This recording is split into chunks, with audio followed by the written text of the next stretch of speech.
amongst the numerous requests in my fan interaction video, where I asked you guys to tell me what videos you want to see me do for the month of December. The most requested was NXT reviews, and I gotta say, that made me smile. So to oblige, here you go. I will give you a review of this week's show. I'll do a review on NXT our Evolution, and just for the hell of it, I'll do one more just for you, because you guys can't fathom how much I love this show.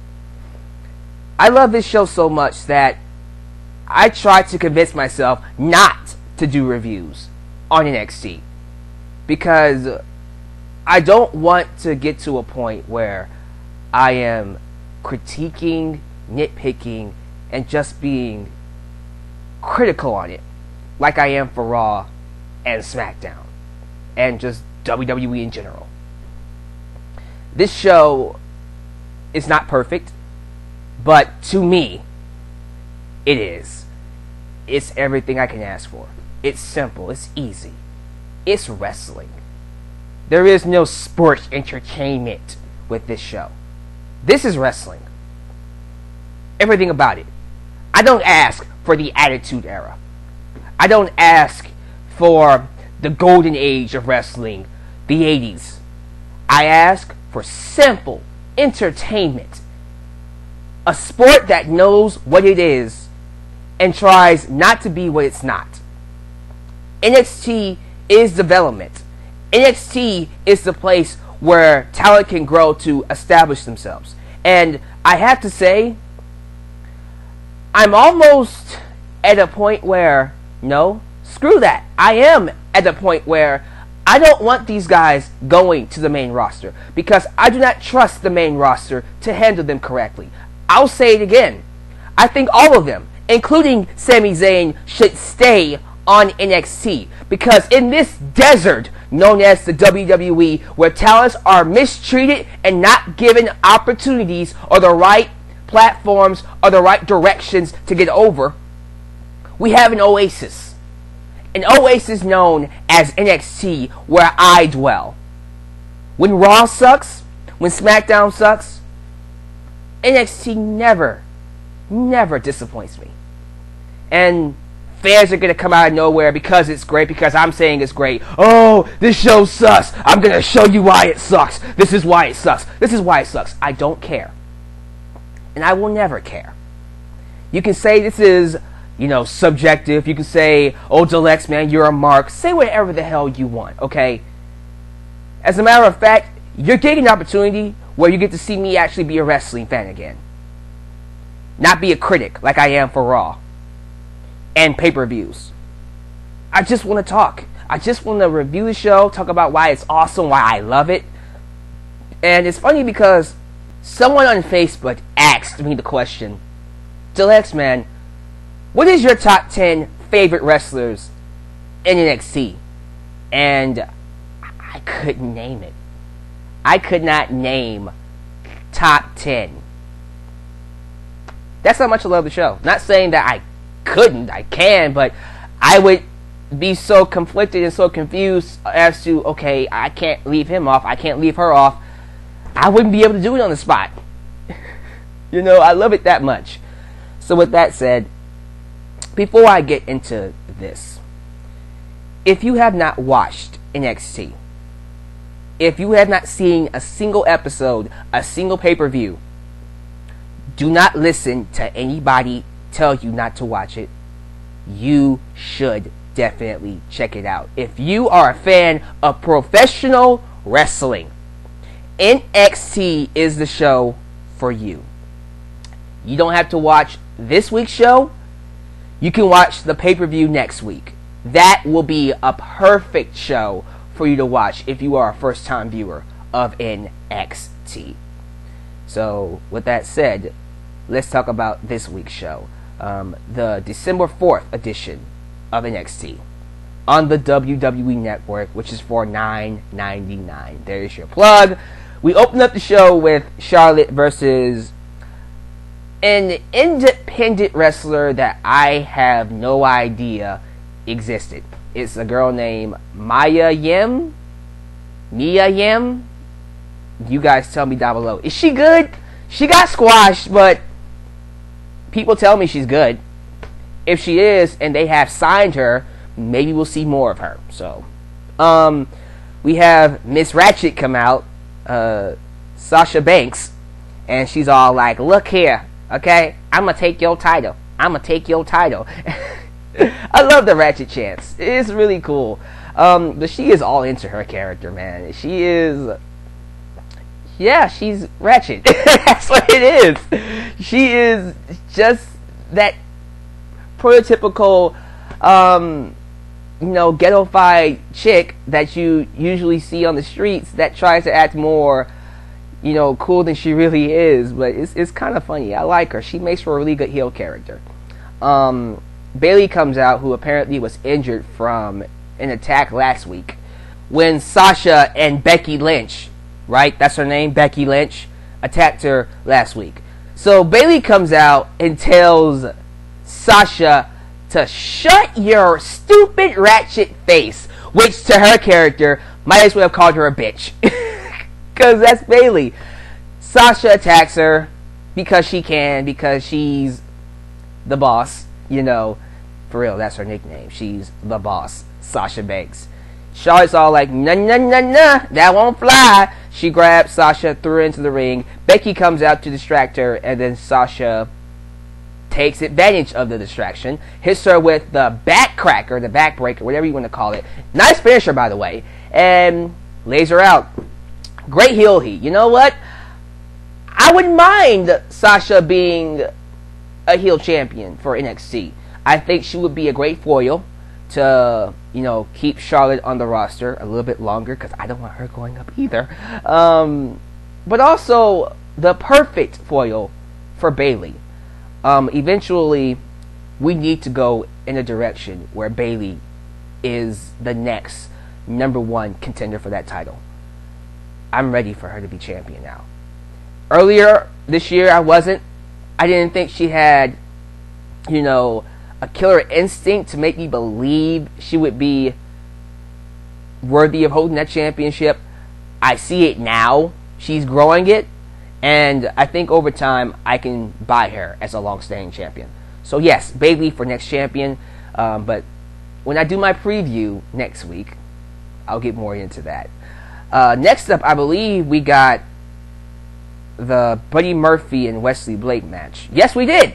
So, Buddy Murphy and Wesley Blake is this new cool tag team. I don't know much about them. I wish I did. But they have an awesome look to them. And Wesley Blake is an awesome Spitfire type of wrestler. I don't know where he came from, but from what I've seen of him tonight, I want more of him. He is awesome. I want more of this tag team. They just have this, I don't know what it is.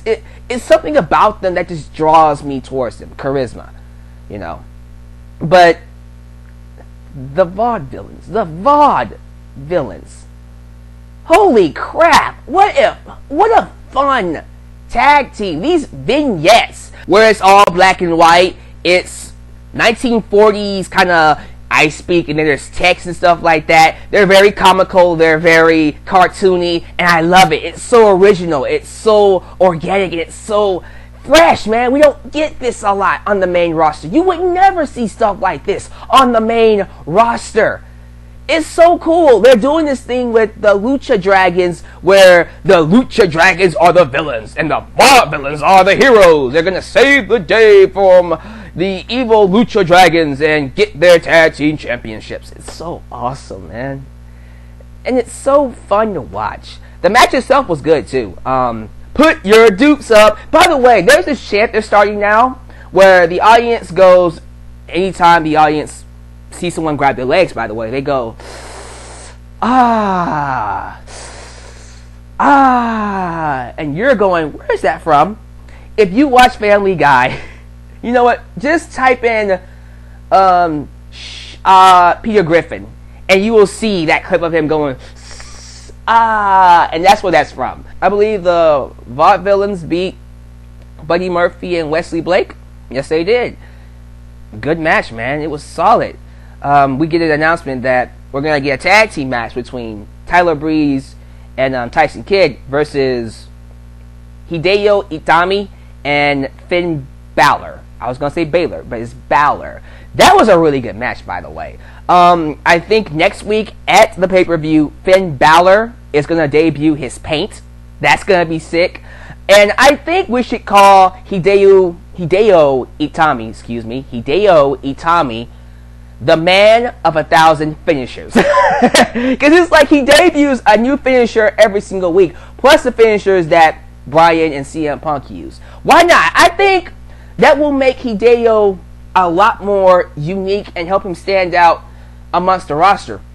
He has so many ways he can beat you that you don't know how to prepare for him. And that'll get fans to watch him. Do that. Make Hideo Itami the master of 1,000 finishers, or the man of 1,000 finishers. I would take that. But I think Balor and Hideo beat Tyson and Breeze. Yeah, they did. Cool. I think Hideo and Balor are facing Tyson and Gabriel at the pay-per-view. If so, cool.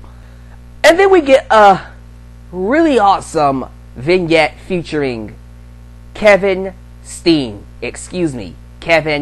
Owens. That is his new name. Owens, I think, is the name of his son. That works. Correct me if I'm wrong, by the way. I think Owens is the name of his son. If that is where he got his last name from when he came to WWE, awesome. I'll take it. We can still do like a fight Owens fight. Fight Owens fight. Or Owens is gonna kill you. Oh, I don't think that's gonna work. Kill Owens kill. There you go. Kill Owens kill. Kill Owens kill. We'll do that. That still works. But this vignette was cool because it talks about how he watched Seth Rollins, Tyler Black, Bryan Danielson, Daniel Bryan, El Generico, Sami Zayn, and Pac, I don't know what you called him, but Adrian Neville passed him by in the Indies, and he wrestled with all of them. Now it's his turn to make a statement.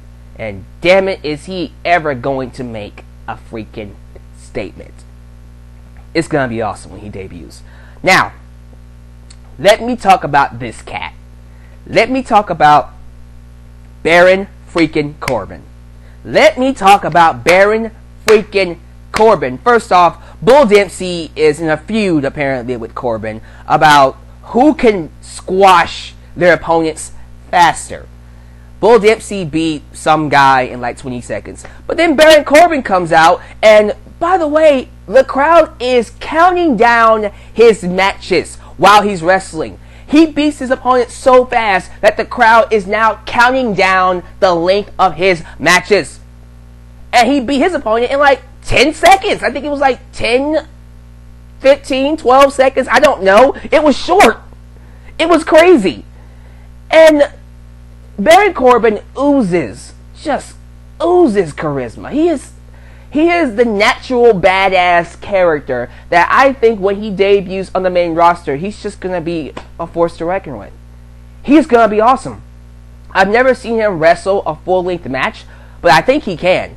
I don't think he should very often. I think Baron Corbin is someone that should have very short matches. But he should only do lengthy matches when he needs to. We do need to see if he can have a lengthy match, a good lengthy match.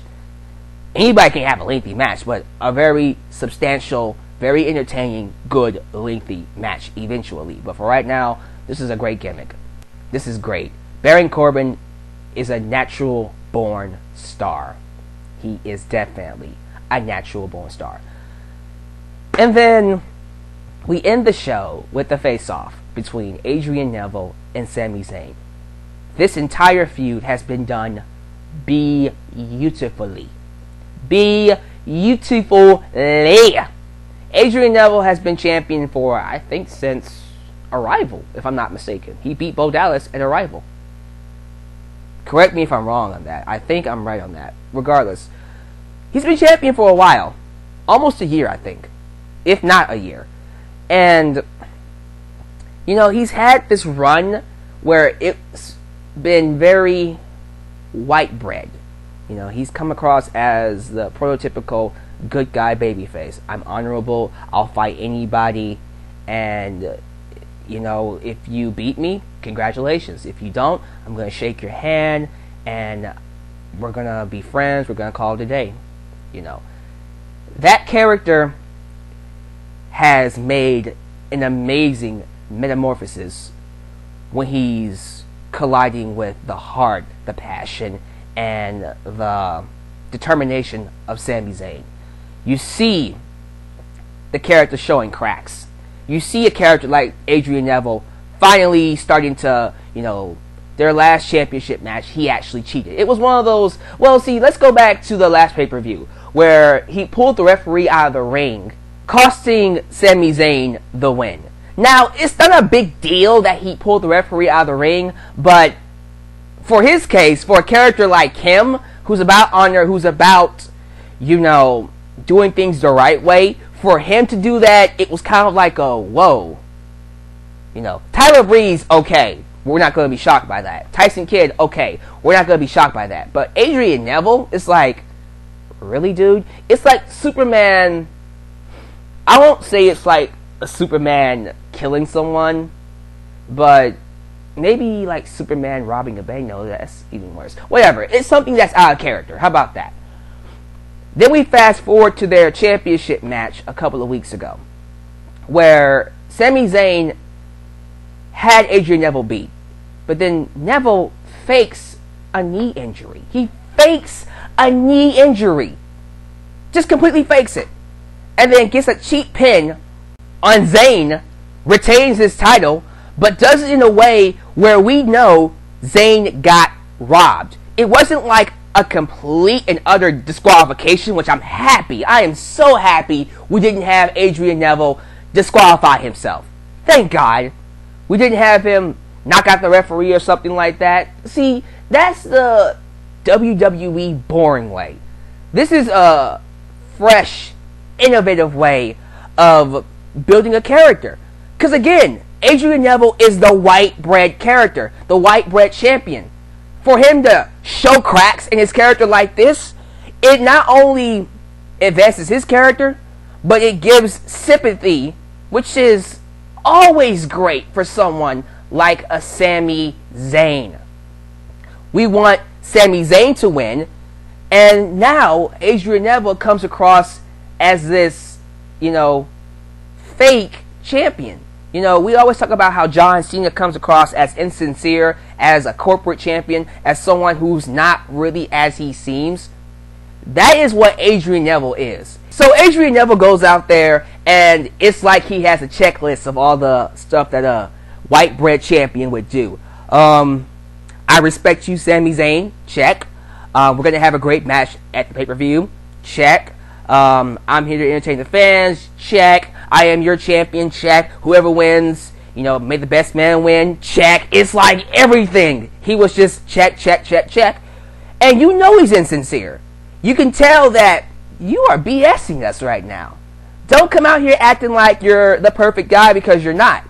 And it's such a great, unique way to get heel heat. What I do like is, I like that he addresses the fact that, yeah, I cheated. You know, I was playing a little dirty. But why wouldn't I? You know, I'm champion. I am willing to do whatever is necessary to stay champion. And that is what separates me from Sami Zayn. Sami Zayn is too nice. Sami Zayn will never be champion because he is not willing to show a new edge. He is not willing to show a killer instinct. But I am. It's a very natural progression into him being a heel. You know, I don't think he's gonna turn heel, but he definitely is healing up for this feud. You know, and I love it. So the tables are set, and just as I'm just getting into Adrian Neville's character, here comes Sami Zayn.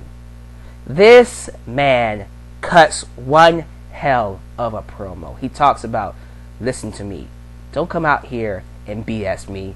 You're starting to piss me off.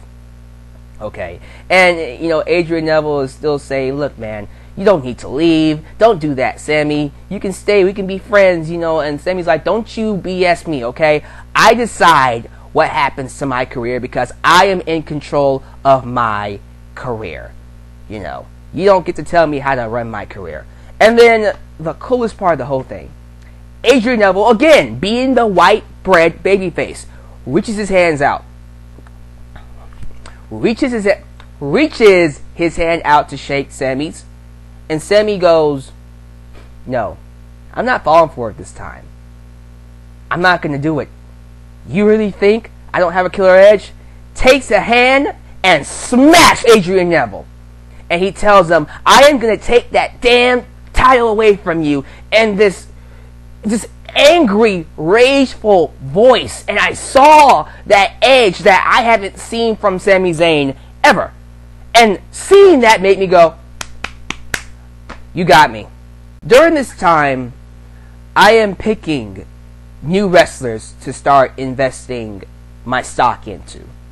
And you've been seeing me do it over the years. Daniel Bryan, Bray Wyatt, Dean Ambrose, Seth Rollins, Dolph Ziggler, many others. NXT has a lot more, by the way. But one person I am definitely going to invest in is Sami freaking Zayn. This guy has it all.